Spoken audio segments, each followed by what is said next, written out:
Okay, in this video I will discuss the hysteresis loop for ferromagnetic material. Now, according to Weis theory of ferromagnetic material, we have domain in the ferromagnetic material, and each domain contain all those atoms whose magnetic dipole moment are parallel to each other. Suppose we have a magnetic material, ferromagnetic material, and I consider only 4 domains. And this domain has net magnetic dipole moment direction is given by this arrow. This is this one, this is this one, and this is this one. Now if we gradually increase, if we apply an external magnetic field to this ferromagnetic material, initially the field was 0 and the magnetic dipole moment direction was shown here. But as we apply the magnetic field and we gradually increase the magnetic field, suppose initially the magnetic field is small, then what happens?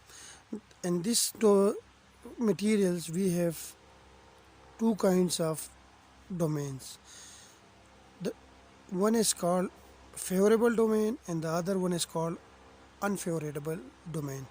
Favorable domains are those domains whose magnetic dipole moment directions are parallel to the external magnetic field direction. The external magnetic field direction is this one.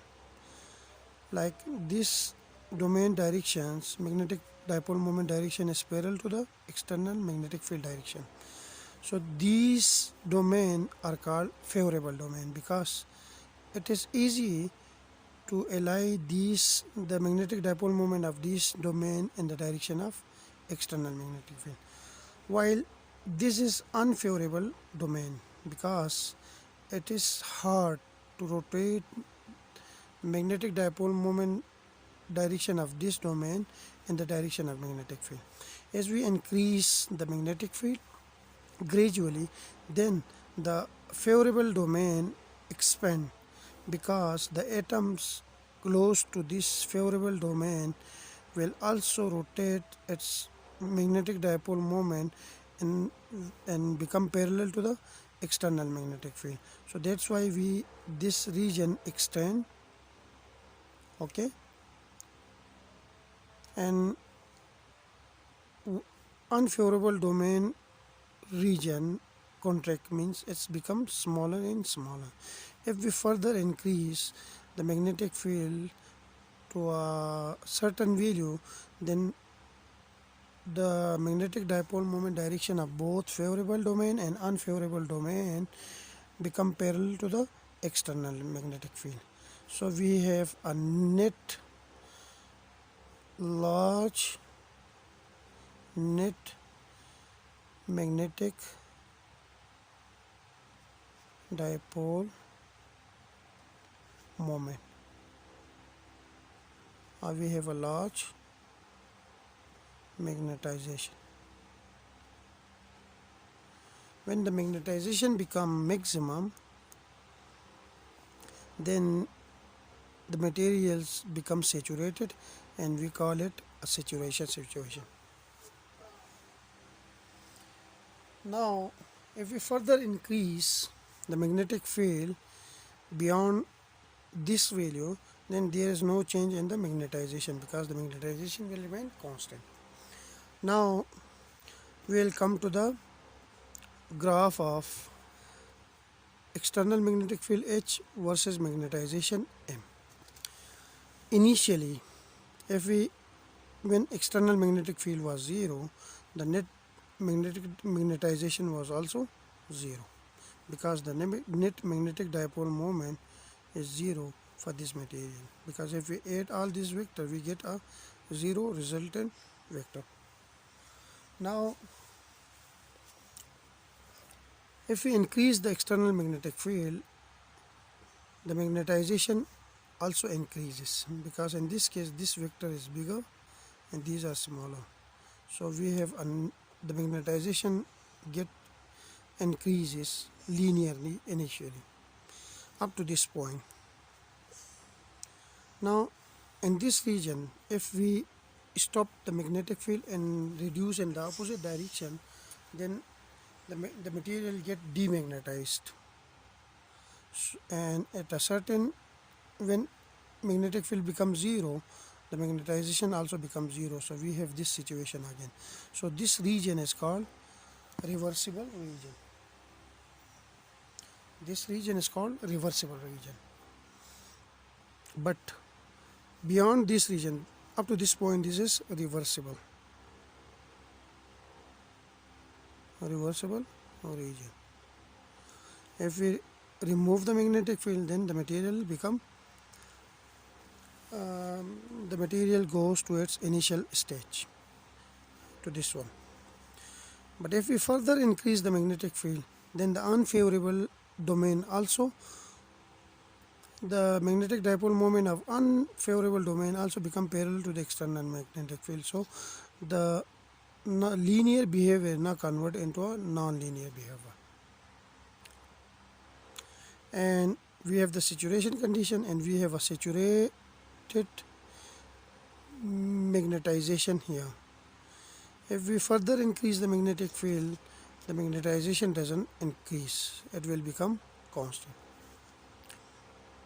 Now if we reduce the magnetic field from this value to this way, then the demagnetization will not follow the initial path, this one, but it will follow a different path, and at zero magnetic field there is still some magnetization.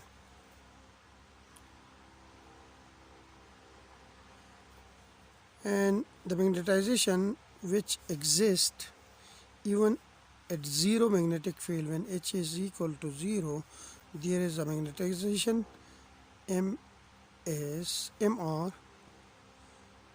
which is called residual or remanent magnetization. This is called residual or remanent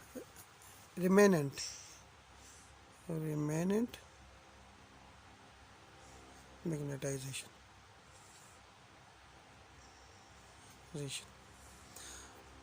Now, to bring this material back to this situation, to bring this remanent back to this situation, like to zero magnetization, zero net magnetization, we have to reduce the external magnetic field in the opposite direction, the negative direction. Up to this point it's 0, here it's positive, here it's negative. Then at a certain value, which is called HC minus HC, the magnetization, the material become demagnetized. And the field where the magnetic become demagnetized is called coercive field. This field is called coercive field. If we increase the magnetization, the external magnetic field in opposite direction, the material become magnetized again and reach to the saturation magnetization. Now to bring this material back to its normal, bring back to its demagnetized state, we have to increase the material in the opposite direction towards 0. At zero magnetic field we have again magnetization, which is called residual or remnant magnetization. And if we further decrease, then at this value the material become demagnetized, which is HC, which is the coercive field. If we further increase the magnetic field, the material become magnetized again and reach to the saturation magnetization. So this is the hysteresis loop. So overall we can say that up to this point, like initially if we increase the magnetic field, okay, up to this point the magnetization become linear, and this region is a reversible region, because in this region if we reduce the magnetic field, the material become demagnetized again, it goes to its initial position.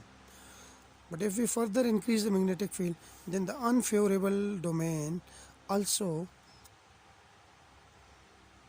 become favorable, like the magnetic dipole moment of unfavorable domain also become parallel to the external magnetic field, so there is a non-linear behavior.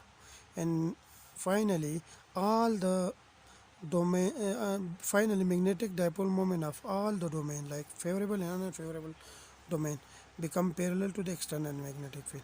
If we further increase the magnetic field, then there is no change in the magnetization. So the value of the magnetic field where the magnetization is maximum is called saturation magnetization. Now if we reduce the magnetic field in the backward direction back to zero, then the demagnetization is, does not follow the same path, which is same path like this path, but it follow a different path. And at zero magnetic field, external magnetic field, still the material is magnetized. This magnetization, which is represented by Mr, is the residual or remnant magnetization. Now to bring this material back to its original position, original situation, we have to reduce the magnetic field in the opposite direction and the negative direction. And the value of the negative magnetic external magnetic field where the material magnetization becomes zero is called coercive field. Now if we further reduce the external magnetic field in the opposite direction or further increase in the opposite direction, the material get magnetized again, and we have the saturation magnetization.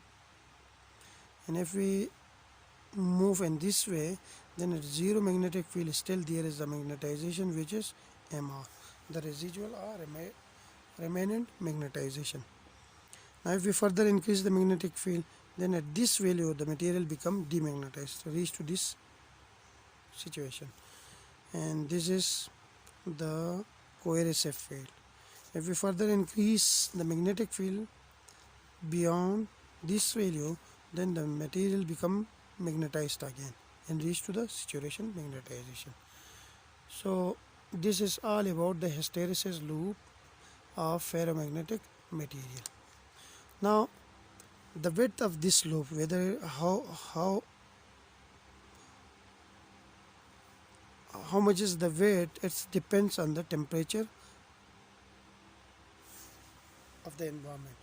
If temperature is like the shape of the hysteresis loop change with temperature, the height and width, like this height and this width of the hysteresis decreases with increasing temperature. It decreases with increasing temperature. If we increase the temperature, then this height will decrease and this width will decrease, so it will become sharper and sharper.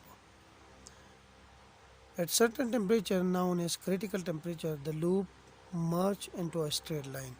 Like if we further increase the temperature, then finally the loop will merge into a straight line, from this to a straight line.